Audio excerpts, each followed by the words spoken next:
Legislators in Ukraine voted this morning to let an international court put the country's deposed president on trial. Viktor Yanukovich, accused of mass murder, is still a fugitive. The acting president says there are, quote, dangerous signs that Ukraine may split apart.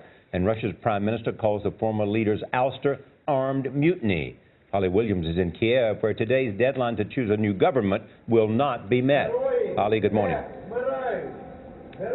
Good morning, Charlie and Nora. There are a lot of unfolding events this morning here in Ukraine. The country's parliament says the former president is responsible for the deaths of 100 citizens.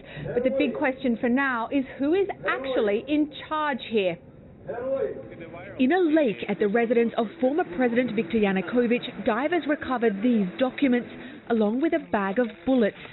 Ukrainian journalists believe they're proof of the ousted leader's corruption and greed.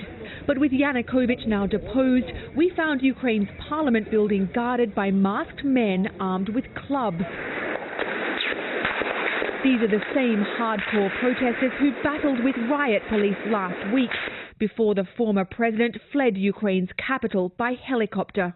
Do you think things are going to get better now that Yanukovych has left? We don't die. Yanukovych must die. He killed Ukrainian people. He killed Ukrainian boys. With no police on the streets of Kiev and these young men out for revenge, there are fears of a power vacuum in Ukraine.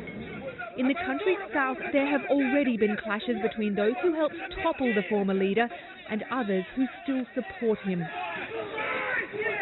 Inside Parliament, opposition leader Arseny Yatsenyuk assured us there won't be any mob justice if Yanukovych is caught. This is up to the new general prosecutor to find out whether the former president committed the crimes against humanity.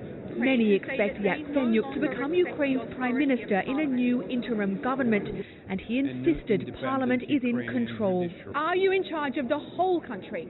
This is the revolution, and revolution always has complications and repercussions. So after months of protest and terrible bloodshed, Ukraine's troubles aren't over yet. Charlie and Nora. Holly Williams, thanks.